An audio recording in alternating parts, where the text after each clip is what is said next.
So yung magandang balita po sa ating mga motorista dahil po mas pinadali na po ang pagbabiyahe po sa ating mga expressway. Hindi na kailangan po ng hiwalay na RFID account para po sa bawat tollway sa Luzon, sa buong Luzon dahil po sa inilunsad na One RFID All Tollways System. Ayan, ulitin po natin, One RFID All Tollways System. Inilunsad ito kahapon at ayon po kay Pangulong Ferdinand Bongbong Marcos Jr., malaking tulong nako talaga, napakalaking tulong ito upang mabawasan po ang stress at abala ng mga motorista sa daan. So paano kayo makakapag-rehisto ng One RFID All Tollways? Ito po ha, mag-opt na lang kayo in online, o yan, either mag-online kayo at piliin kung aling RFID service provider ang gusto ninyo.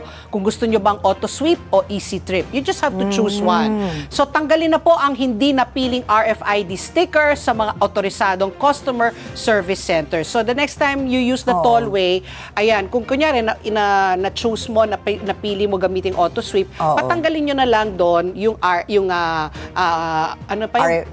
auto-sweep at saka yung easy trip. Patanggalin mo na lang daw yun para isa na lang yung RFID. So mag-load po sa mga napiling RFID na ang napili yung RFID account.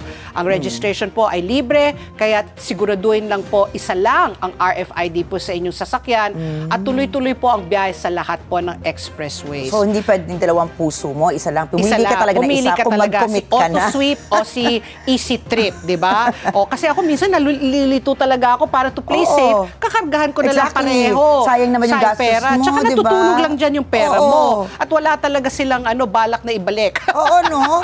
Kaya kailangan bumiyahe ka ng bumiyahe. Tapos load ka lang ng load. Oo.